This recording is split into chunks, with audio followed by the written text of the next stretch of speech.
10월 18일 주일 예배를 시작하도록 하겠습니다. 찬송가 249장 우리 함께 부르겠습니다. 주 사랑하는 자.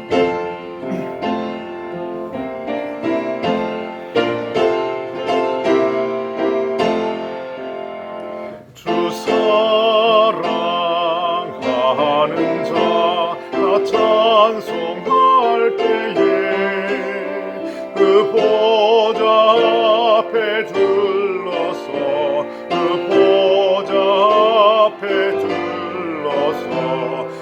영광 돌리세 영광 돌리세 저 밝고도 묘한 시온성 향하여 가세 내 주의 찬란한 성에 찬송하며 올라가세 주 믿지 않는 자 다 찬송 못하나 하나님 자녀 된 자들 하나님 자녀 된 자들 그 기쁨 전하세 그 기쁨 전하세 저 밝고도 묘함 시온성 향하여 가세 내 주의 찬란한 성에 한 가지로 올라가세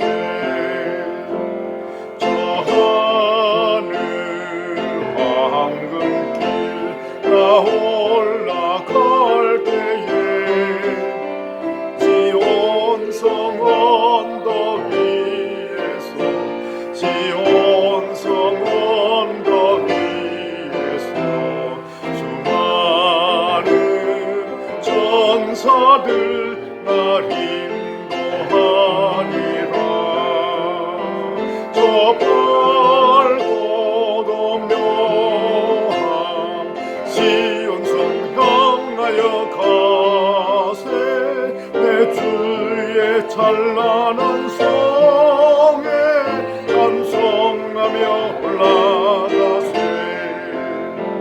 내 눈물 다 씻고 늘 찬송 부르리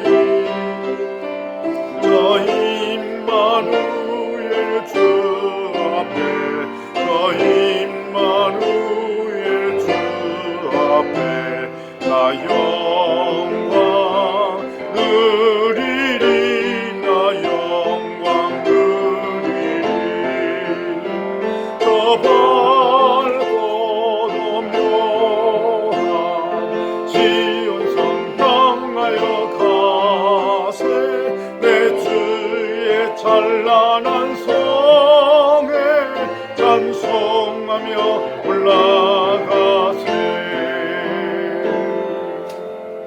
오늘 예배를 위해서 우리 묵상 기도 드리겠습니다.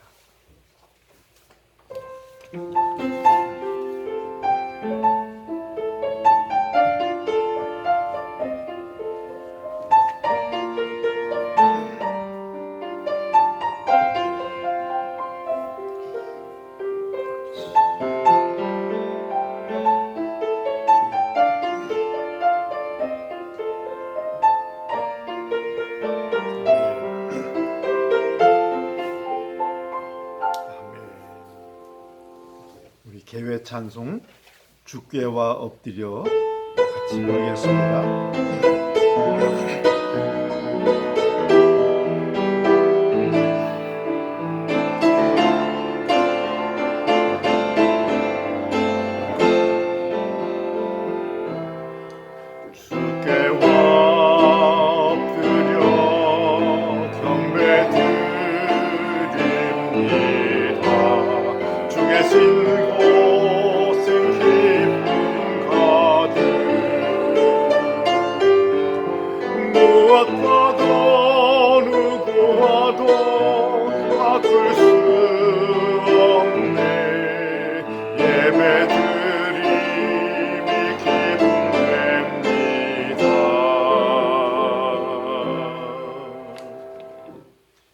네, 교동문은 41번입니다. 교동문 41번 함께 교독하도록 하겠습니다. 여호와께서 다스리나니 땅은 즐거워하며 허다한 섬은 기뻐할지어다. 구름과 흑암이 그를 둘렀고 의와 공평이 그의 보좌의 기초로다. 불이 그의 앞에서 나와 사방의 대적들을 불사르는도다. 그의 번개가 세계를 비추니 땅이 보고 떨었도다.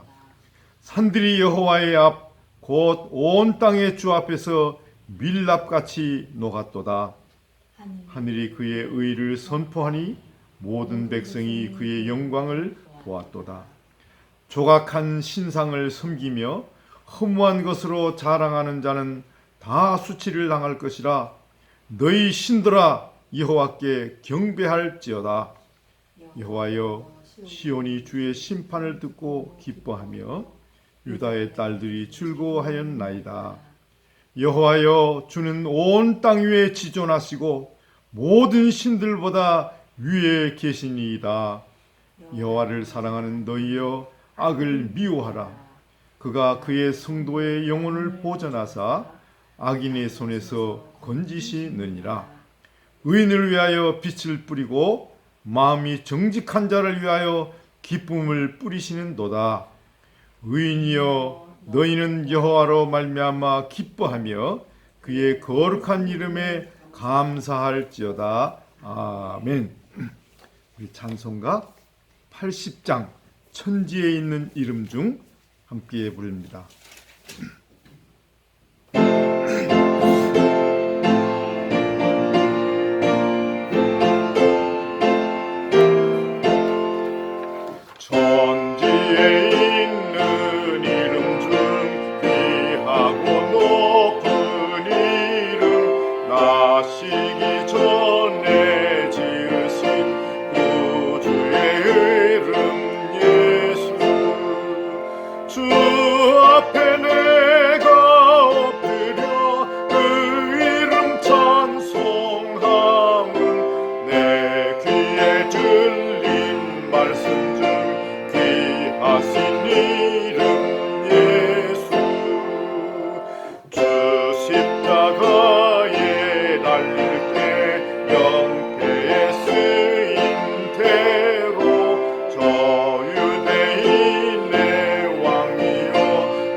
기도하겠습니다. 여호와를 의지하는 자는 시온산이 흔들리지 않고 영원히 있음 같도다. 산들이 예루살렘을 두름같이 여호와께서 그의 백성을 지금부터 영원까지 두르시리로다. 산들이 예루살렘을 둘러쌌듯이 그 크신 팔로 우리를 안아 보호하시는 하나님 우리 아버지께 존귀와 영광을 돌립니다.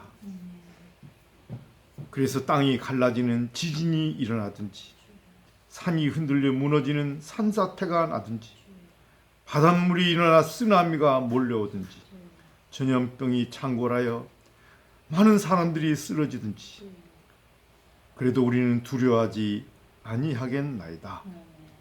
주의 말씀은 우리의 방패가 되시고 우리의 전신갑주가 되기 때문입니다. 하나님, 금년 벽두에 퍼지기 시작한 이 코로나19가 해가 저물어 가도록 전 세계를 휩쓸고 있는 이 혼란한 시대에 하나님 우리를 안전하게 지켜 보호해 주시며 또 이렇게 주일마다 예배드릴 수 있는 교회를 주셔서 감사를 드립니다.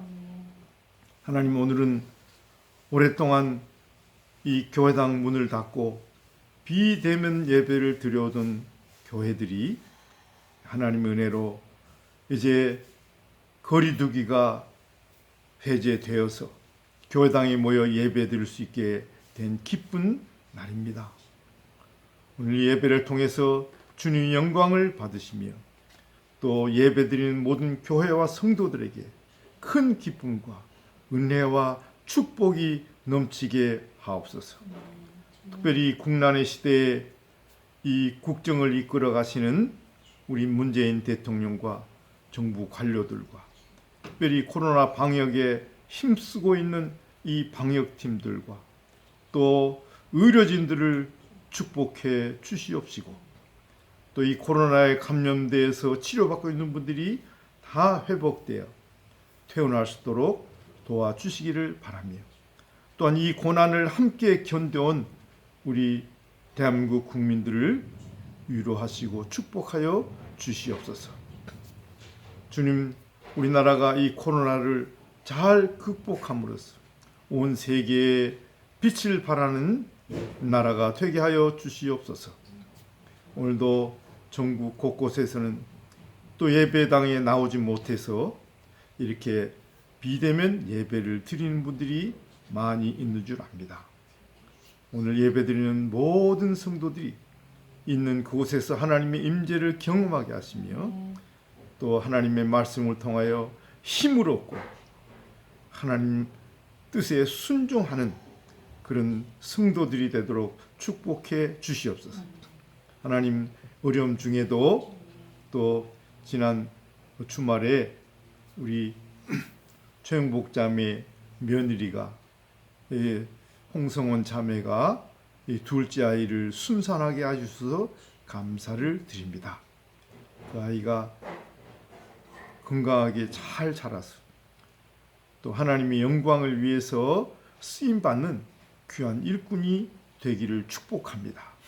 하나님, 특별히 그 아빠 엄마에게 믿음을 더하여 주시고 하나님을 경외함으로 이 자녀들을 믿음으로 기를 수 있는 그런 믿음의 부모가 되도록 축복해 주시옵소서.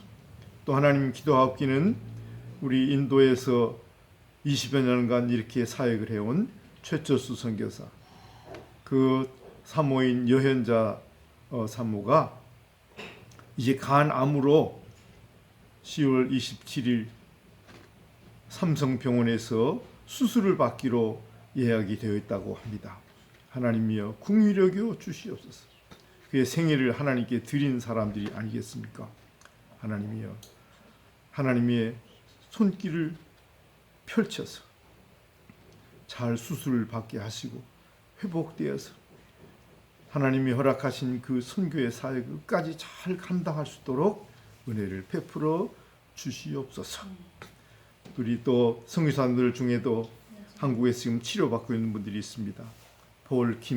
바울 선교사, 하나님이 그 갑상선 암과 또 결핵과 그리고 췌장에 있는 그 종양을 제거하는 그 치료가 잘 되어질 수 있도록 도와주셔서 필리핀에 가서 그 사역을 잘 감당하도록 은혜를 베풀어 주시옵소서. 하나님, 이 어려운 시기에 특별히 또 그 생업에 힘쓰는 우리 성도들을 위해서 기도를 드립니다.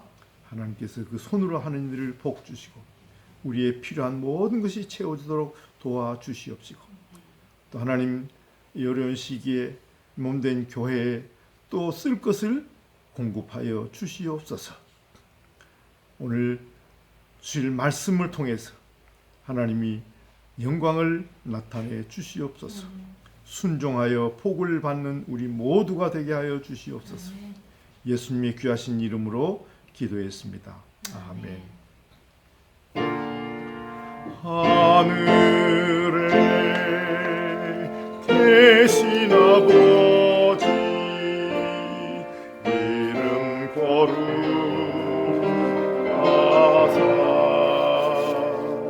주님 나라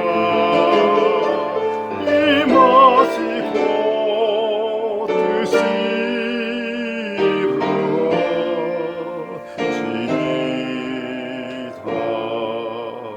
일용할 양식 주시고 우리들의 죄 다 용서하시며 또 시험에 들게 마시고 악에서 구원하소서.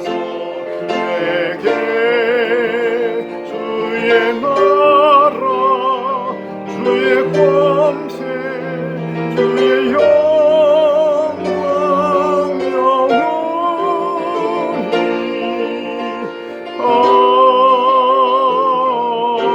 아멘.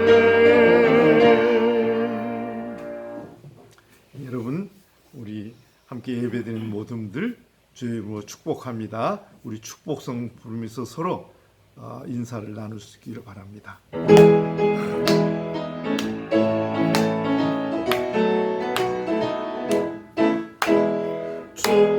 축복합니다.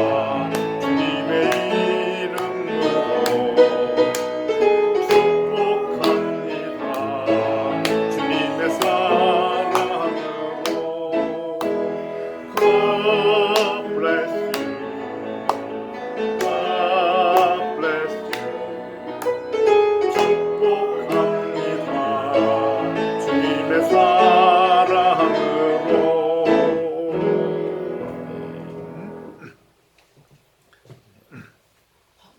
시간에 우리 헌금을 위해서 드려질 헌금을 위해서 기도하도록 하겠습니다. 하나님 아버지, 오늘도 우리가 하나님을 예배할 때 빈손으로 나오지 아니하고 또 하나님께 드릴 예물을 가지고 예배를 드립니다. 하나님께서 그 드려진 손길들을 축복하시고 하나님의 영광을 위하여 그 물질이 쓰여지도록 하시며 하나님께서 그들의 창고가 차고 넘치도록 축복해 주시옵소서. 예수님의 이름으로 기도했습니다. 아멘. 예, 오늘 우리 함께 나눌 하나님 말씀은 이 천국의 질서와 기준이라는 제목으로 마태복음 20장 1절부터 16절 이하에 있는 말씀을 우리 함께 나누도록 하겠습니다.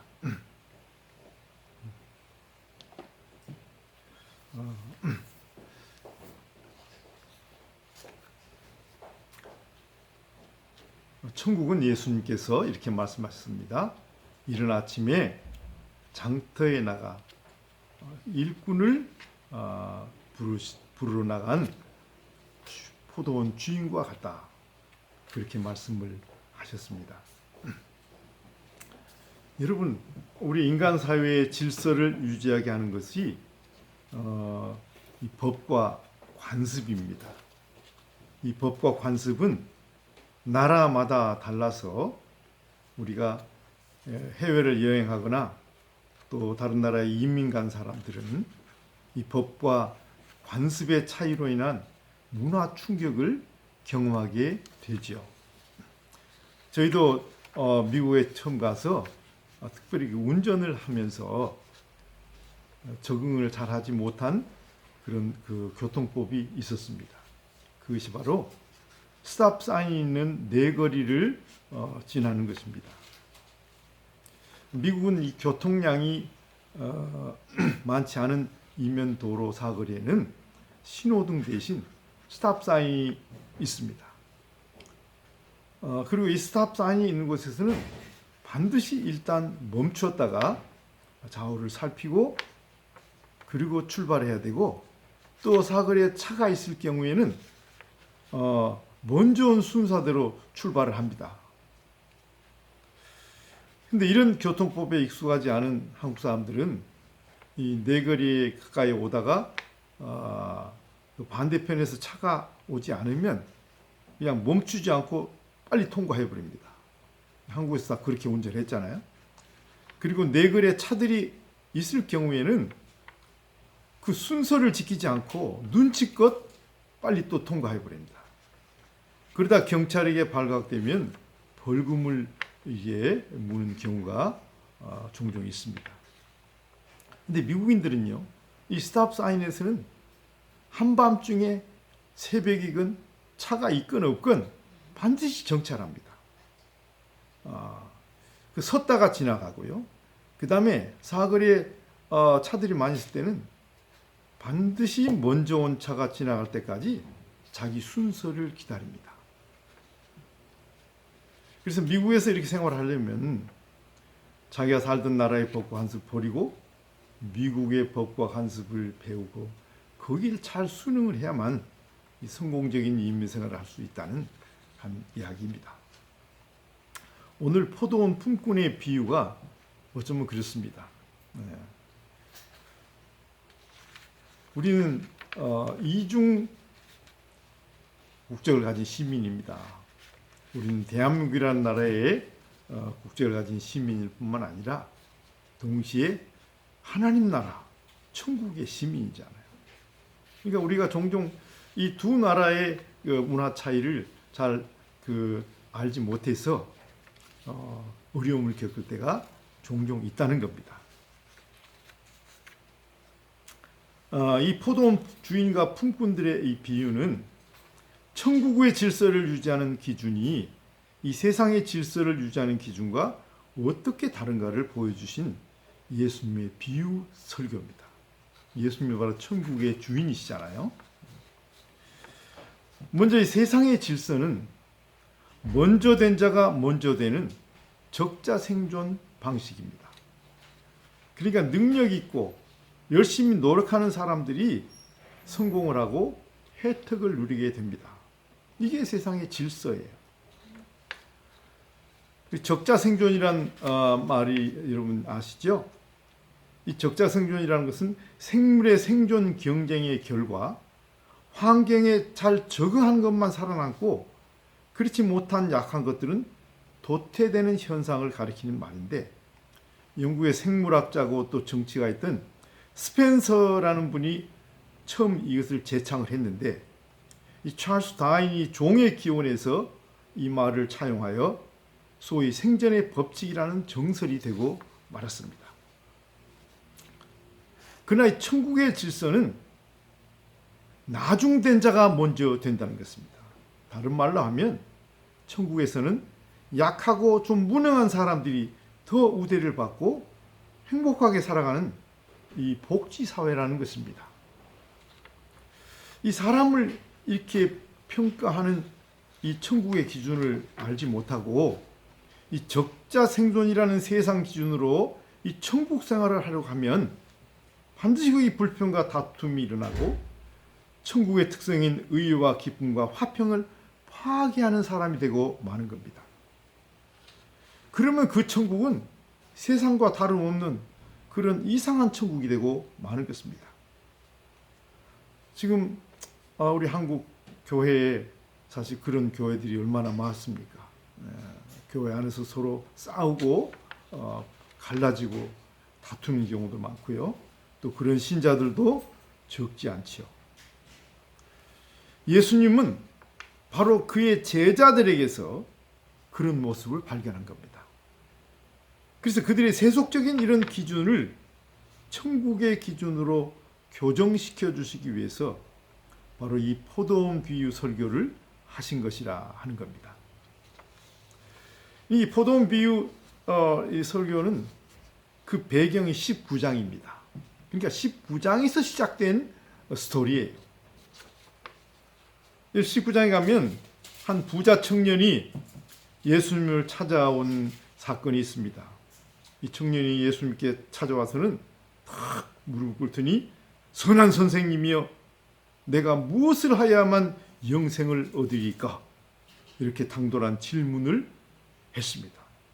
그때 예수님께서 그냥 한마디로 무슨 선한 일을 해서 영생을 얻느냐고 물으니까 네가 계명을 알 텐데 계명을 지켜라. 그렇게 말합니다. 10계명이죠. 그랬더니 그 청년이요. 그것은 제가 어려서부터 지켜왔기 때문에 그것은 다 지켰습니다. 그럼 더 부족한 것이 무엇이며 그래도 내가 영생을 얻지 못했는데 저에게 부족한 것이 또 무엇입니까? 무엇을 더 해야 됩니까? 하고 질문했어요.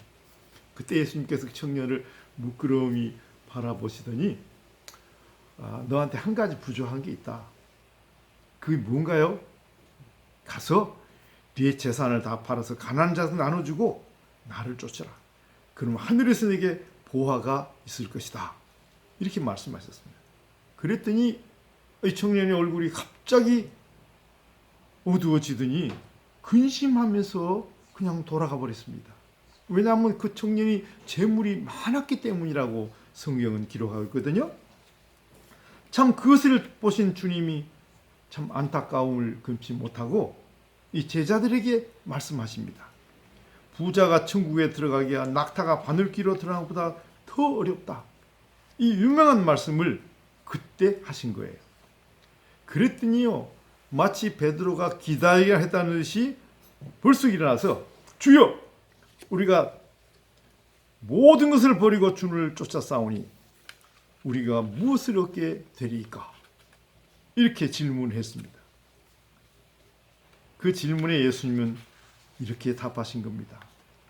세상이 새롭게 되어 인자가 영광의 보좌에 앉을 때에 나를 따르는 너희도 12 보좌에 앉아 이스라엘 12지파를 다스리게 될 것이다.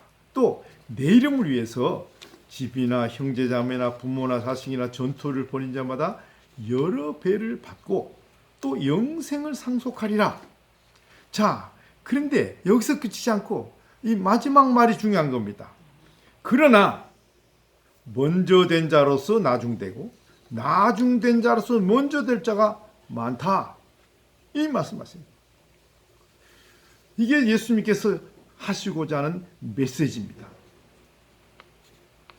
여러분, 하나님은요, 우리가 하나님을 위해서 행한 모든 것을 넘치도록 갚아주시는 분입니다. 그런데 문제는 다른 데 있는 거예요. 제자들은 영생을 얻기 위해서 예수님을 찾아왔다가 그 재산을 포기하지 못해서 돌아간 청년과 자신들을 비교한 겁니다. 야, 저거 봐라. 저 청년은 재산이 아까워서 영생의 문 앞에서 그냥 돌아갔다. 그러나 우리는 어떤가? 우리 재산과 또 있는 것, 부모까지 다 버리고 주님을 따랐잖아. 그럼 우리는 무엇을 얻게 되는가? 바로 그것을 지금 물어본 겁니다. 이 제자들 마음속에는 모든 걸 버리고 예수님을 따른 희생에 대한 인정과 보상을 기대하는 이 공로의식으로 가득 차 있는 것을 보여주는 겁니다. 예수님은 그것을 보시고 그들에게 이 천국에서 이 사람의 공로를 평가하는 기준은 세상의 평가 기준과 다르다는 것을 말씀해 주신 겁니다. 그래서 이 포도원 주인과 품꾼의 비유를 지금 제자들에게 설교해 주신 거예요. 자, 그럼 우리 이제 포도원 비유로 들어가 보겠습니다. 천국은 마치 품꾼을 고용하기 위해 장터에 나간 포도원 주인과 같습니다. 여기 포도원 비유에 등장하는 주인은 하나님입니다. 그리고 이 품꾼들은 하나님의 은혜로 천국에 들어온 사람들을 말합니다. 이 주인은 이른 아침 장터에 나가서 이 고용을 기다리는 이 품꾼들에게 이 품삯을 서로 정한 후에 그들을 자기 포도원에 들어와 일하도록 했습니다. 이 사람들은 정시, 그러니까 아침 7시에 일을 시작한 사람들이라고 할 수 있습니다. 그런데 주인이 아침 9시가 돼서 다시 장터에 나가보니까 아직도 일을 얻지 못해서 기다리는 사람들이 또 있었습니다. 주인은 그들에게도 내 포도원에 들어가서 일하라고 합니다. 근데 그들과는 이 싹스를 계약하지 않습니다. 내가 알아서 주겠다 그럽니다. 후하게 주겠다 이렇게 말하면서 들여보내요. 그러니까 그 사람들은 늦은 시간에 써준 것만 해도 감사하니까 아무 얘기도 않고 감사하게 포도원에 들어갔죠. 자, 그렇게 해서 정오에 가보니까 또 사람도 있었고 오후 3시에도 있고 심지어 오후 5시에도 나가보니까 일을 얻지 못해서 놀고 있는 사람들이 거기 있는 거예요. 그래서 왜 종일 여기서 놀고 있냐 그러니까 우리를 써주는 사람이 없어서 그렇습니다. 그래? 그러면 내 포도원에 들어가서 일해라. 내가 알아서 주마. 하고 그들을 모두 포도원 안에 들여보냈습니다. 자, 이렇게 해서 이 포도원 안에는 아침 첫 시간에 들어온 사람부터 9시, 12시, 오후 3시, 심지어 오후 5시까지 이 5부류의 그 사람들이 들어와서 일을 하게 된 것입니다. 사실 그 하나님께서 여기서 보여주신 건 뭐냐면 하나님은 어떤 분이시냐? 구원받은 모든 성도들에게 하나님 나라에서 봉사할 수 있는 기회를 주시고 또 거기에 후한 보상을 해주시는 분이시다 하는 걸 말씀해 주고 있는 겁니다. 이 포도원 주인이 아침부터 장터에 나가서 이 오후 5시까지 이 놀고 있는 일꾼들을 모두 포도원에 들여보내서 일을 하게 한 것은 그들의 노동력이 꼭 필요해서만은 아닙니다. 오히려 하루 벌어 먹고 사는 품꾼들에게 일할 기회를 주어서 그들의 필요를 채워주기 위한 배려였습니다. 이런 주인의 배려는 일을 마치고 일꾼들에게 임금을 주는 시간에 이제 극명하게 드러났습니다. 이 포도원 안에는 아침 첫 시간에 돌아서부터